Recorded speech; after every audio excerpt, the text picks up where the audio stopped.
The world turns on tiny moments. One small action, one unexpected decision, one event that could have happened, but didn't. And sometimes removing a single moment from history doesn't just change the past.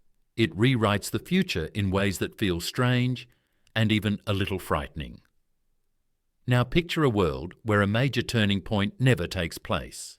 If you enjoyed the video, don't forget to like, comment, and subscribe for more content. A world where the first great global catastrophe of the 20th century, the First World War, never erupts. No trenches stretching across Europe, no millions of young soldiers marching to their deaths, no world shattered by a conflict no one could control. When that war disappears, history bends and twists, forming a timeline that looks familiar on the surface, but becomes more unbelievable the deeper you go. Start with the spark that began everything. In our real timeline, a political trip to Sarajevo ended with a gunshot that echoed through the entire world. But in this alternate path, the assassination attempt fails.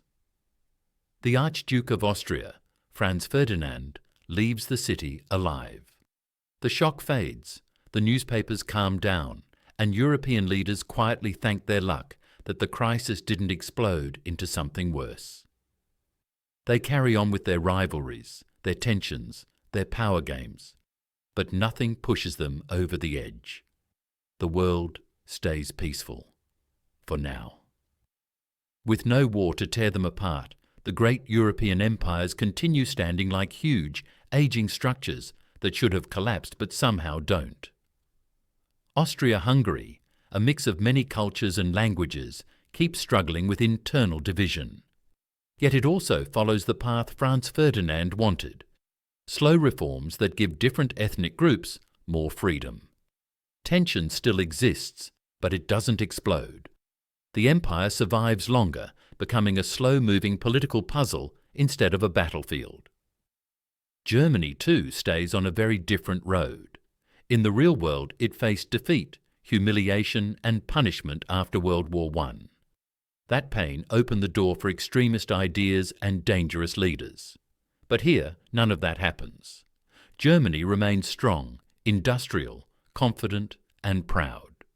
Rivalries with Britain continue, especially over naval power. But they stay cold and cautious, not violent. Instead of anger and revenge shaping the German people, steady progress and national pride guide their future. It becomes a heavyweight nation in Europe, powerful but not broken. Russia takes another path as well.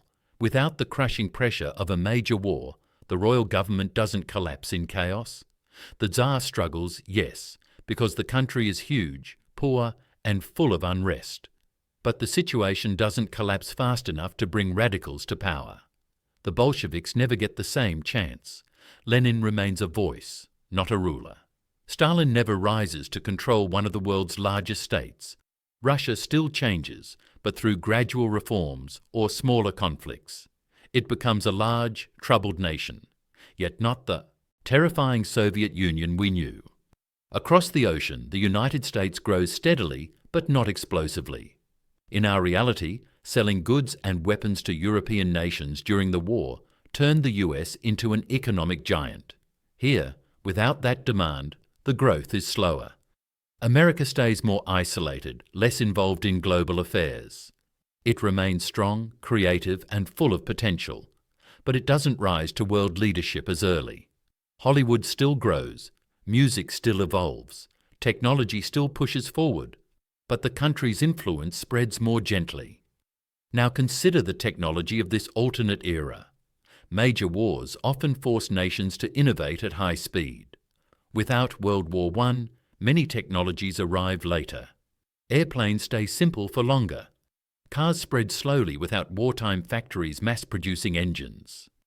Medical breakthroughs, like advanced surgery techniques and new methods for infection control, don't arrive as quickly because the urgent need is missing. The world feels stable, but progress moves at a calmer pace. This leads to one of the biggest questions. If the First World War never happens, does the Second?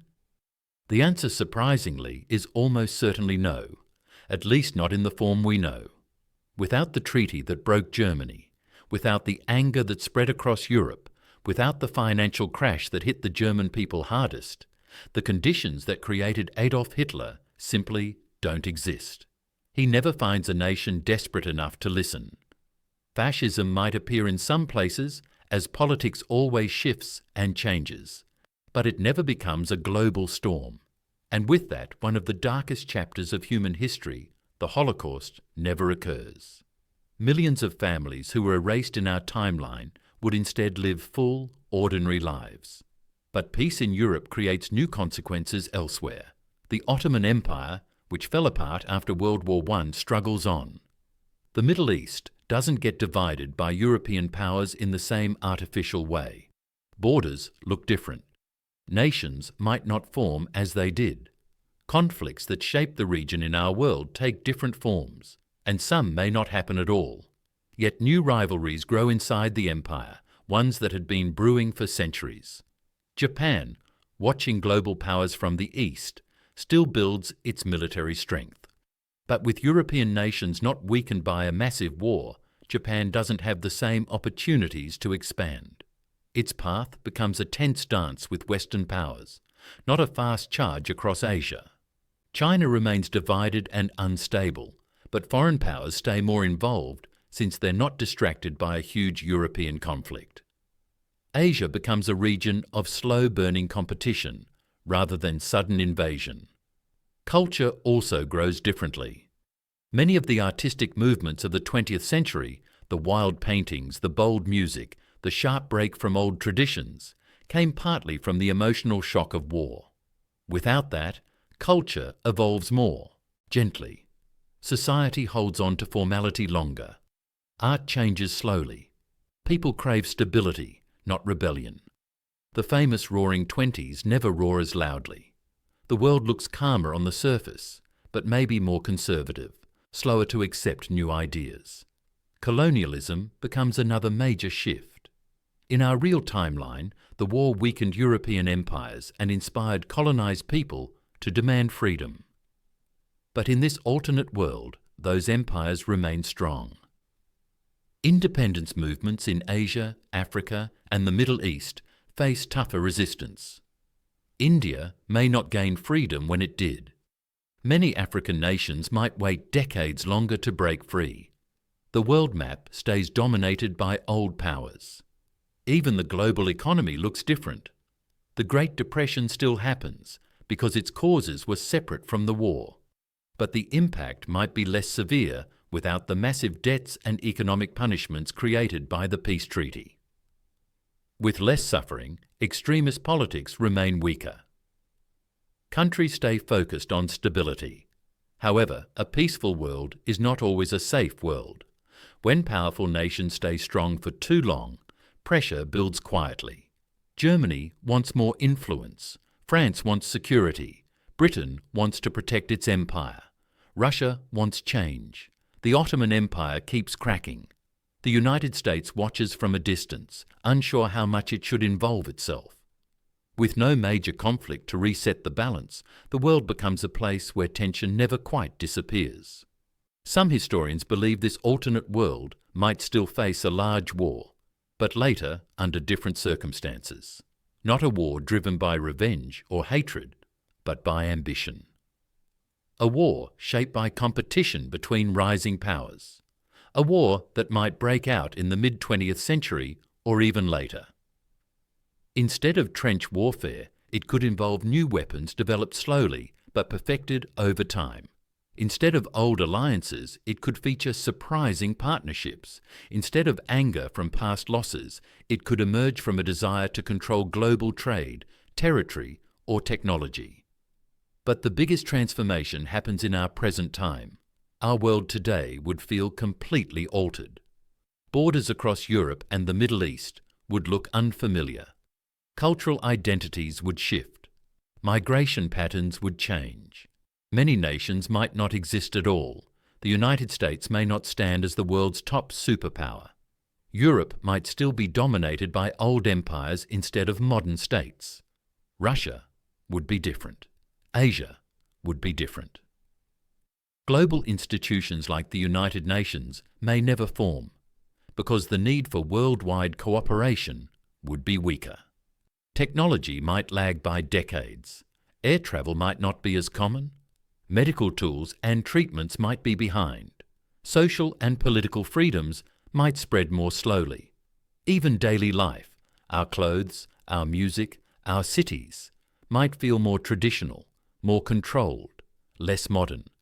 The world would be calmer, yes, but also less dynamic. So what does this alternate history teach us?